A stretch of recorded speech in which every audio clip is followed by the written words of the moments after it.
So I will be speaking of my reflection after watching 13th, the documentary. So the first question is, what are your initial reactions after watching the film? How do you feel after viewing the film? What was the most surprising thing you learned from the film? My initial reaction, I feel not really surprised. It does anger me a lot because I feel that it more highlighted all of the reasons why I already feel the way that I do towards the criminal justice system, which is basically, in my opinion, like there's a lot of things that are done under the radar that are not right whatsoever. And I feel that it being highlighted in this film of something that is done in plain sight under the naked eye is something that I feel angers me more because there's not really much being done about it. Um, the most surprising thing that I learned during the film, not something that I learned, but more something that I saw was near the end when it was kind of like a comparative thing between Donald Trump and the videos from not a couple years ago, but many years ago, and how it was kind of like parallel, like the same um racist rhetoric, the same reactions, everything was the exact same. And it was very interesting to me how they aligned side by side. The second question is, consider these two key quotes from the film. Systems of oppression are durable and they often reinvent themselves. And historically, when one looks at efforts to create reforms, they inevitably lead to more repression. Drawing on specific content from the film, what are the factors that allow the system of racial control to replicate itself? So I feel the factors that allowed this system to replicate itself was the fact that the people who were in power remained in power in every single transition um, of the racial control replicating itself. For example, when it started off as slavery, and in the beginning of the movie, they highlighted Birth of a Nation, and then highlighted the lynchings that were going on, and then segregation. Just in that portion of time, I feel that the people who were in power were not changing. The people who were racist, the people who were had those same limited mindsets were still the people who were in control, who were in governmental control. And so the things that allow it to replicate itself is there are no change people. There's no change mindset. And this quote that says historically, when one looks at efforts to create reforms, they inevitably lead to more repression. I think about that more like with Jim Crow as well as segregation, where it was an effort to create reform. It was an effort to create some sort of separate but equal type of thing. They were trying to reform the system to make it easier on the people who wanted to remain separate, easier on the people who were still racist, easier on people to discriminate openly. And in doing so, I feel that it did lead to more repression and it did lead to making matters worse. Introducing things into the civil rights movement and things of that nature, it constantly replicated itself from being radical to being kind of toned down, to being radical against being toned down. And I think the biggest mistake historically was that it became governmental racism. It started off as socially, with like I said, the birth of a nation, and it exploded and evolved into something that was extremely more powerful when the government began to make laws, began to make um, things go into action where it's not only that people are being racist towards you because they want to or because this is how they feel towards you or this is how they view you, but because this is government action against you. The third question, how does the 13th characterize our criminal justice system? How does this film shape your understanding of the prison system? Please note any specific cases or facts from the film that either altered, challenged, or confirmed your pre existing views. So, the 13th characterizes the criminal justice system as something that is completely ran by white Americans. And I'll clarify that white conservative Americans. It kind of basically categorizes the criminal justice system as something that targets minorities, specifically African Americans. And this film did not shape my understanding of the prison system, but it did emphasize many of the points that I already feel myself.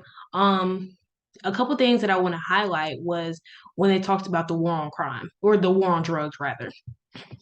The war on drugs being something that specifically highlighted African Americans because the prison rates, or the number of people in prison at that time in the 1980s went from 200,000, I believe, to 500,000. The jump in the amount of people that were in prison due to the war on drugs was drastic because the war on drugs was targeting Black individuals. It was something that the people at the time, Ronald Reagan and Richard Nixon, were doing these things to target African Americans. And there was even a quote from someone who worked with them who explicitly said that it was targeting Black people, that they couldn't make it a crime to be Black. So they made it a crime to do crack, which was in Black neighborhoods. So these people who were being locked up, who were being in prison, were people who were in these impoverished neighborhoods and were African American, but cocaine was not being as heavily moderated and was not being imprisoned or monitored by the criminal justice system. Um, and another thing that I also want to highlight about the prison system was the Trayvon Martin case. Because George Zimmerman felt that Trayvon Martin was suspicious, he followed him and therefore killed him because of his own biases within himself. And that show, and then when he went to trial, was innocent because of the stand your ground law.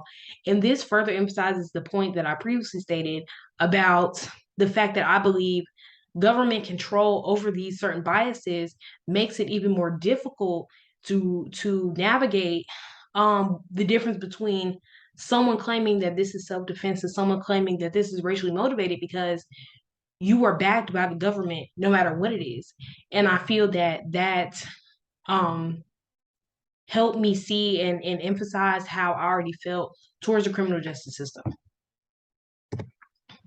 So how much did you know about the war on drugs and the war on crime before watching this film? Were you surprised to learn about the racial underpinnings of these legislative policies? Draw on a specific instance, case, or anecdote from the film that showcases the active role of the state in targeting and criminalizing communities of color. So I knew a lot about the war on drugs and the war on crime before watching the film. Um, I was not at all surprised to learn the racial underpinnings of the policies. And so, like I just actually previously stated, um, with it targeting Black Americans, I'll actually take it back a step further.